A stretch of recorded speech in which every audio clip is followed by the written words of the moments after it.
오늘의 말씀은 데살로니가전서 4장 13절부터 5장 11절까지 말씀입니다. 형제들아, 자는 자들에 관하여는 너희가 알지 못함을 우리가 원하지 아니하노니 이는 소망 없는 다른 이와 같이 슬퍼하지 않게 하려 함이라. 우리가 예수께서 죽으셨다가 다시 살아나심을 믿을진대 이와 같이 예수 안에서 자는 자들도 하나님이 그와 함께 데리고 오시리라.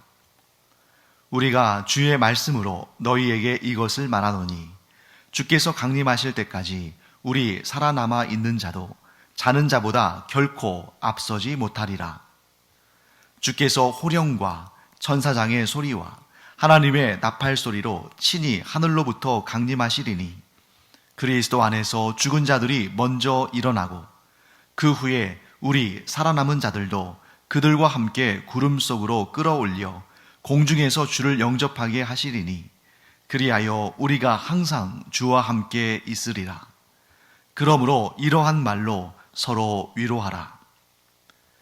형제들아, 때와 시기에 관하여는 너희에게 쓸 것이 없음은 주의 날이 밤에 도둑같이 이를 줄을 너희 자신이 자세히 알기 때문이라. 그들이 평안하다 안전하다 할 그때에 임신한 여자에게 해산의 고통이 이름과 같이 멸망이 갑자기 그들에게 이르리니 결코 피하지 못하리라. 형제들아, 너희는 어둠에 있지 아니하매 그 날이 도둑같이 너희에게 임하지 못하리니 너희는 다 빛의 아들이요 낮의 아들이라. 우리가 밤이나 어둠에 속하지 아니하나니 그러므로 우리는 다른 이들과 같이 자지 말고 오직 깨어 정신을 차릴지라. 자는 자들은 밤에 자고 취하는 자들은 밤에 취하되 우리는 낮에 속하였으니 정신을 차리고 믿음과 사랑의 호심경을 붙이고 구원의 소망의 투구를 쓰자. 하나님이 우리를 세우심은 노하심에 이르게 하심이 아니요 오직 우리 주 예수 그리스도로 말미암아 구원을 받게 하심이라. 예수께서 우리를 위하여 죽으사 우리로 하여금 깨어 있든지 자든지 자기와 함께 살게 하려 하셨느니라. 그러므로 피차 권면하고 서로 덕을 세우기를 너희가 하는 것 같이 하라. 네, 오늘 우리가 읽은 본문은 사도 바울이 데살로니가 교회의 성도들이 궁금해하는 두 가지 질문에 대해서 답을 해주는 그런 내용으로 구성되어 있습니다. 아마도 이랬을 겁니다. 우리가 지금 앞에서 계속 살펴본 것처럼 사도 바울은 이제 신앙생활을 시작한 지 얼마 되지 않은, 그런데 또 핍박과 고난 가운데 있는 그러한 데살로니가 교회의 성도들을 무척 안쓰러워했죠. 그래서 그들을 늘 기억하고 하나님께 기도를 드리고 또 하나님께서 길을 열어주셔서 데살로니가 교회에 가서 그들을 권면하고 그들을 또 격려하고 그들에게 믿음의 귀한 교훈들과 함께 그들을 성장시켜 주기를 원했습니다. 그런데 우리가 앞에서 살펴본 것처럼 사탄이 그 길을 막았기 때문에 직접 가지 못했고, 그때 사탄이 사도 바울을 막은 것은 사탄이 승리했다는 것이 아니라 이 사탄이 교회 공동체를 더 괴롭힐 수 있는 그런 상황 가운데 사도 바울이 그 길을 가지 않은 거죠. 왜냐하면 자신이 데살로니가 교회에 직접 갔다가는 아마 이전보다 더 큰 환난이 닥칠 수 있기 때문에 그걸 참은 겁니다. 그들을 위해서, 그들을 사랑하기 때문이죠.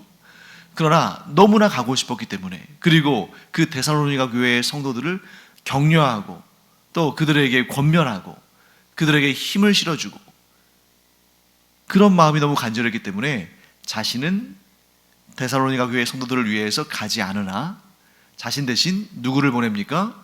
디모데를 보내서 격려와 칭찬과 응원을 하고 또 그들에게 필요한 것들을 또 가르치고 그들을 믿음 위에 굳건히 세우고자 하는 그런 일을 했습니다. 그런데 아마 이 디모데가 바울을 대신해서 데살로니가 교회에 가서 그들을 격려하고 또 그들을 또 가르치고 했을 때에 그들의 영적인 상태를 살펴봤을 겁니다. 비록 그들이 복음을 영접한 지 얼마 되지 않은 그러한 사람들이지만 믿음 위에 굳게 서서 신앙생활을 잘하고 있었죠. 하지만 그들이 영적인 지식들에 대해서, 하나님의 말씀에 대해서, 장차 이루어질 일들에 대한 지식은 별로 없었겠죠. 충분치 않았겠죠. 왜냐하면 사도 바울이 그들을 양육하려고 막 애를 쓰고 있는데 한 3개월 정도 그곳에서 사역을 했죠. 그런데 그 데살로니가 교회에 갑자기 들어닥친 그러한 핍박으로 말미암아 사도 바울이 그곳에 계속 있으면 더 큰 환난이 데살로니가 교회 공동체를 공격할 수 있는 그런 상황이었기 때문에 눈물을 머금고 그곳을 떠난 거였죠. 그래서 디모데가 대신 가서 거기에서 이런저런 얘기를 나누면서 이 공동체, 이 데살로니가 교회 공동체는 이 부분이 조금 연약하구나, 이 부분에 좀 더 깊은 가르침이 필요하겠구나 하는 그런 내용 2가지를 가지고 오는 것입니다. 첫째는 신앙생활하고, 즉 예수님을 믿고 하나님을 향한 지식이 있으나 죽은 자들, 곧 자신들보다 먼저 죽은 성도들은 어떻게 됐을까? 그게 궁금한 것이죠. 2번째는 마지막 날, 종말의 날, 곧 최후의 심판의 날에 어떤 일이 일어날 것인가, 그때가 언제이며 그때에 어떤 일들이 일어날 것인가 하는 것을 궁금해했다는 거죠. 사실 이 2가지 궁금점, 성도가 죽으면 어떻게 되는가, 또 그리스도의 재림의 날, 곧 종말의 날은 언제이며 그때 어떤 일들이 일어날 것인가, 이것은 동서고금을 막론하고 가장 궁금해하는, 또한 가장 본질적인 문제이기도 하죠. 이런 부분들, 데살로니가 교회 성도들이 잘 알지 못하고 있는 부분, 그러면서도 궁금해하는. 그런데 여러분, 이런 문제들이 있을 때에 꼭 이런 상황이 펼쳐지죠. 너무너무 호기심이 나고 너무너무 알고 싶고 너무너무 궁금한데 그에 대한 바른 지식이 없으면 각자 서로 자기의 생각, 자기의 추론, 자기의 상상, 이런 것들이 막 이렇게 서로 부딪히고 또 이렇게 활개를 치면서 엉뚱한 내용들이 나오기도 하고 서로 그걸 가지고 싸우기도 하고 분쟁이 일어나기도 하죠. 그래서 사도 바울이 정확한 지식을 그들에게 전달함으로 말미암아 그런 부정적인 일들이 나타나지 않도록 편지를 쓴 겁니다. 자, 첫 번째 질문은 뭐냐면 성도가 죽으면 어떻게 되는가? 거기에 대한 사도 바울의 대답을 보겠습니다. 13절 말씀 먼저 볼까요?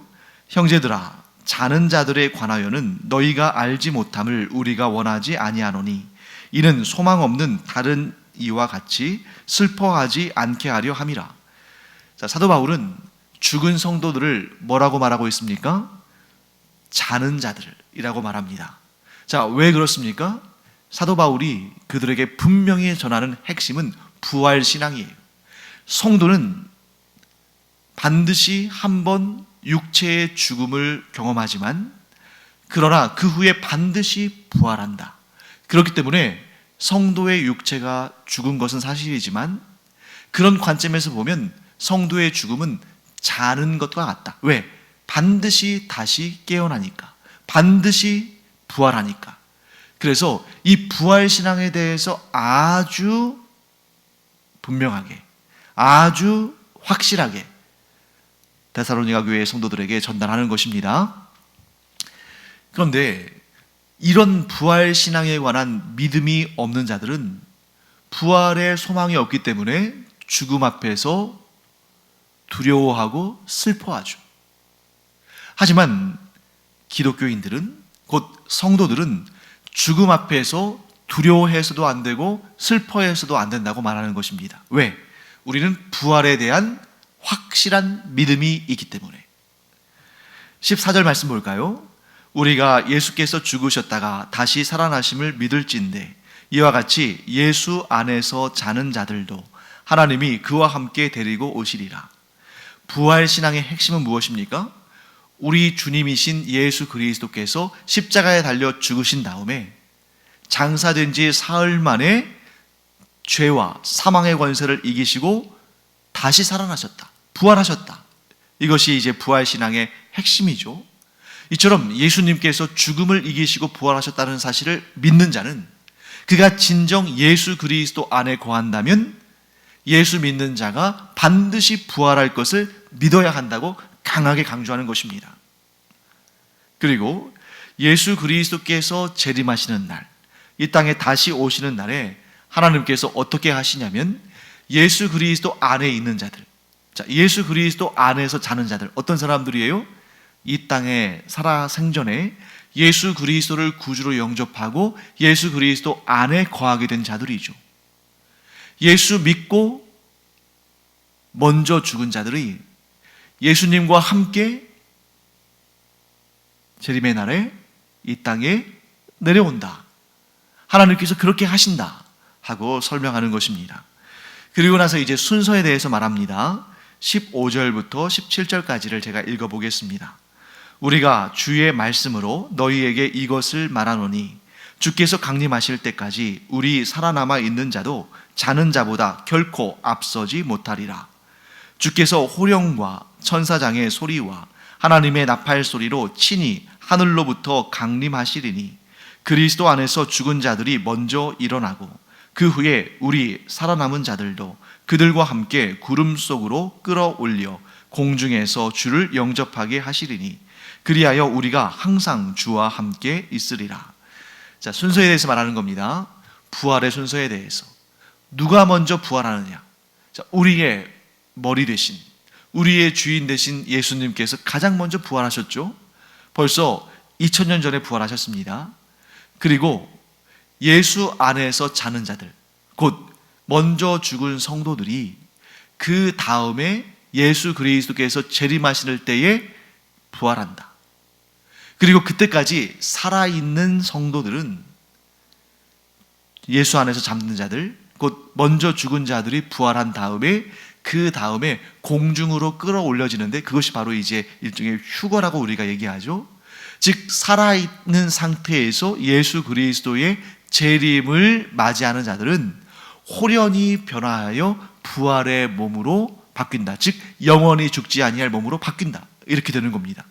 그래서 부활의 순서를 따진다면 예수 그리스도께서 가장 먼저 부활하셨고, 그리고 예수 안에서 잠자는 자들, 즉 예수 믿고 죽은 자들이 예수 그리스도의 재림의 날에 영원히 죽지 아니할 몸을 입는다. 곧 부활의 몸을 얻는다는 것이고요. 그 다음에 예수 그리스도의 재림의 때에 살아있는 성도들이 공중으로 끌어올림을 받아서 영원히 썩지 아니할 몸으로 부활의 몸으로 변화된다. 이렇게 설명하는 것입니다. 그리고 18절 말씀이 중요하죠. 그러므로 이러한 말로 서로 위로하라. 자, 사도 바울이 얘기하는 건 이겁니다. 부활의 신앙은 우리 그리스도인들로 하여금 죽음을 슬프고 두려운 일로 여기는 것이 아니라 죽음을 소망의 밧줄로 삼는다. 그래서 그 밧줄을 붙들고 우리는 절망과 슬픔과 고통 가운데 일어서서 주님께서 주시는 그 소망의 밧줄을 잡고 그 절망의 늪에서 빠져나와야 된다 하고 이야기하는 것이죠. 사랑하는 성도 여러분, 우리가 죽으나 부활하지 못한다면 우리 그리스도인들도 슬픔 가운데 있을 수밖에 없죠. 그런데 우리 그리스도인은 죽음 앞에서 어떤 태도를 보여야 되는가? 여러분, 장례식장에 가서, 성도의 장례식장에 가서 부활의 기쁨이, 부활의 소망이 우리에게 있으니 참 기쁘고 즐겁다 하고 막 웃고 노래하고 춤추고 그러면 되겠습니까? 그것은 기본이 안 돼 있는 거죠.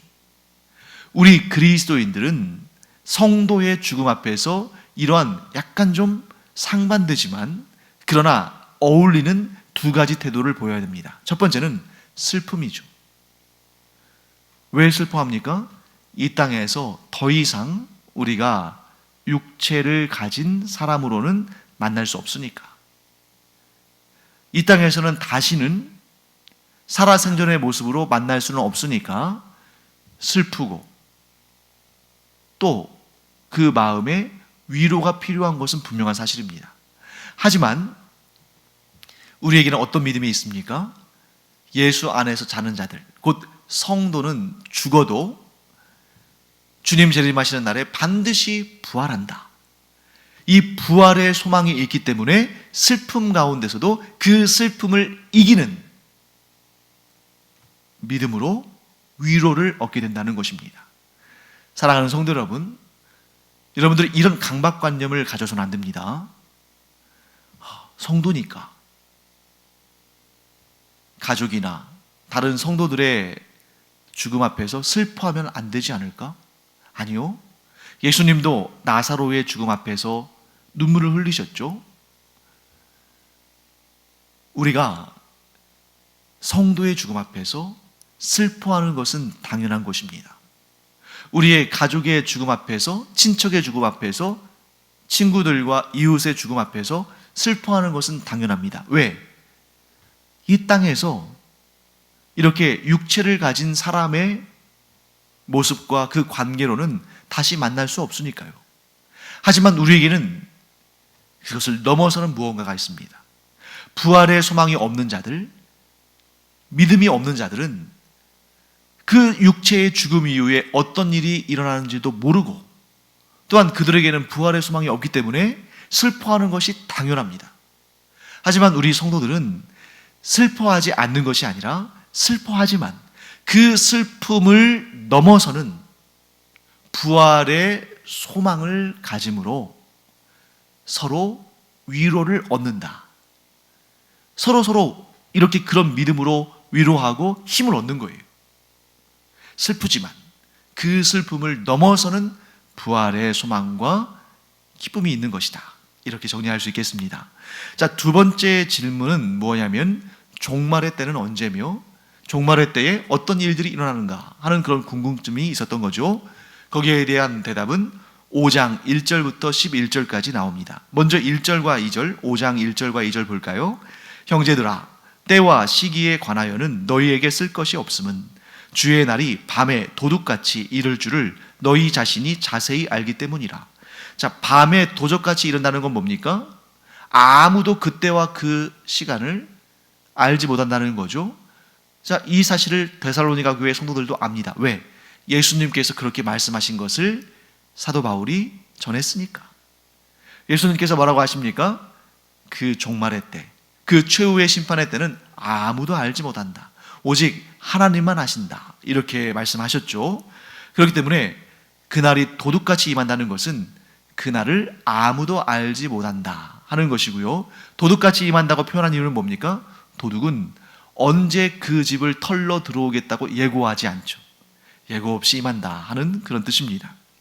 그런데 여러분, 3절이 굉장히 중요한 내용입니다. 3절 말씀 읽어볼까요? 그들이 평안하다, 안전하다 할 그때에 임신한 여자에게 해산의 고통이 이름과 같이 멸망이 갑자기 그들에게 이르리니 결코 피하지 못하리라. 여러분, 이 종말과 관련해서 특히 시한부 종말론자 그리고 음모론자, 좀 너무 심각하고 예민하게 받아들이는 분들은 이 종말의 때를 너무너무 두려워해요.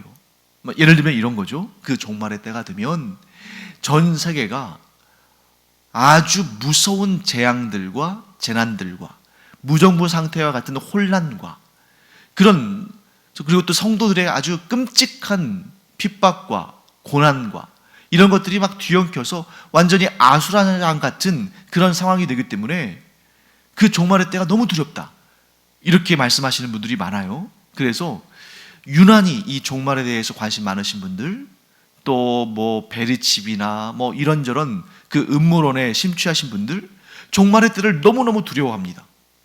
그날에 막 정말 우리가 상상할 수 없는 최악의 자연재해들과 또 뭐 전쟁과 또 이런저런 뭐 사고와 사건과 무시무시한 일들이 막 종합 세트와 같이 한꺼번에 몰려오는 그런 때에 주님께서 재림하실 것이다, 막 이렇게 얘기하죠. 그런데 그 주님의 재림의 때에 대해서 하나님께서 보여주신 환상도 이미 보았던 사도 바울이 주님의 알려주심을 들었던 사도 바울이 뭐라고 말하냐면 3절 말씀, 그들이 평안하다 안전하다 할 그때에 임신한 여자에게 해산의 고통이 이름같이 멸망이 갑자기 그들에게 임하기 때문에 그들이 결코 피하지 못한다. 자, 사람들이 뭐라고 말한다고요? 야, 평안하다 안전하다. 그런데 여러분, 만일 그때가 그 멸망의 때, 그 종말의 때, 그 예수님의 재림의 때에 가까이 와서 이 사람들이 평안하다 안전하다 이렇게 말하는데 그 주변에서 일어나는 일들이 정말 너무너무 두려운 기상재해들과 재난들과 사건과 사고와 전쟁과 고난과 흉년과 이런 것들이 막 동시다발적으로 일어난다면 이 사람들이 평안하다 안전하다 해도 누가 믿겠어요? 그런데 이 사람들이 평안하다 안전하다 말하는 것을 믿고 그냥 무방비 상태에 있다가 그 멸망의 때를 갑작스럽게 당하게 된다. 이렇게 된다는 것은 분명히 지금의 우리의 일상과 비슷한 상황 가운데에 주님께서 재림하시지 않을까 하는 생각을 하게 됩니다. 물론 처처의 기근과 또 지진과 이러한 재난들, 그런 것들이 임할 거라고 주님께서 말씀하셨어요. 그런데 그것은 여러분 오늘날도 일어나고 있지 않습니까? 지금도 어딘가에 우크라이나 러시아 사이에 전쟁이 일어나고 있고, 지금도 어디에 내전이 일어나고 있고, 지금도 기상재해로 인해서 많은 사람들이 죽고 있고, 홍수가 나기도 하고 가뭄이 오기도 하고, 또 지구온난화로 인해서 여러 가지 문제들이 있고, 지금도 여러분 지금 당장 주님께서 오신다 해도 이상하지 않을 만한 그런 상황들이 세계 곳곳에서 펼쳐지고 있잖아요. 그런데 이런 일들이 너무 일상화되다 보니까 사람들이 지금은 종말의 때가 아니야, 지금은 평안해, 이 정도면 안전한 거야, 그러다가 느닷없이 주님의 재림이 임한다는 것을 말하고 있는 거죠. 그런데 여러분 4절과 5절에서 사도 바울은 이렇게 말합니다. 형제들아, 너희는 어둠에 있지 아니하매 그날이 도둑같이 너희에게 임하지 못하리니 너희는 다 빛의 아들이요 낮의 아들이라. 우리가 밤이나 어둠에 속하지 아니하나니. 6절, 그러므로 우리는 다른 이들과 같이 자지 말고 오직 깨어 정신을 차릴지라. 자, 여러분 여기에서 보통 사람들, 일반 사람들에게는, 믿음 없는 사람들에게는 그날이 도둑같이 임하는데, 너희 곧 예수님을 믿는 너희들 성도들에게는 그날이 도둑같이 임하지 못한다. 여러분, 그러면 안 믿는 사람들에게는 철저히 그날이 비밀로 감추어져 있는데, 믿는 자에게는 하나님께서 미리 언지를 주시고 미리 예고하셔서 그날이 도둑같이 임하는 것이 아니라 준비하게끔 하실까요? 아닙니다. 믿는 자들에게도 그날이 언제 일어날지 하나님께서 말씀해 주지 않으셔요. 그런데 왜 믿지 않는 자들에게는 그날이 도둑처럼 임하는데 믿는 자들에게는 그날이 도둑처럼 임하지 않을까요? 항상 준비하고 있기 때문이죠. 항상 대비하고 있기 때문입니다. 즉 믿지 않는 자들에게 그 종말의 날이, 그리스도의 재림의 날이, 최후의 심판의 날이 도둑같이 임하는 것은 그들이 준비하지 않고 있기 때문인 것이고 항상 준비되어 있지 않은 거죠. 반면에 우리 믿는 자들에게는 그날이 도둑처럼 임하지 않는 이유는 우리 믿는 자들은 항상 준비하고 있기 때문입니다. 여러분과 제가 종말의 때를 준비하고 있습니까? 네, 준비하고 있어요.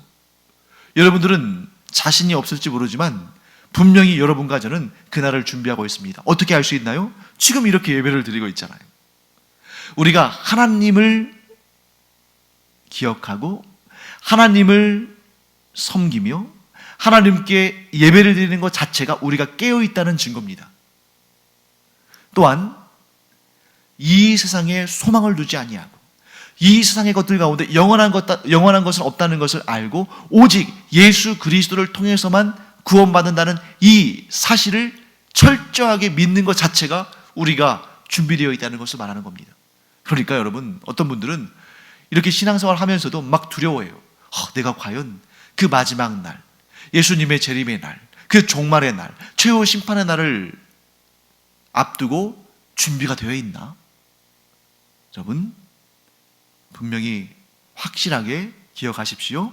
여러분은 준비가 되어 있습니다. 어떤 분은 이렇게 반문하겠죠. 목사님, 그런데 저는 아무래도 별로 준비가 안 되어 있는 것 같아요.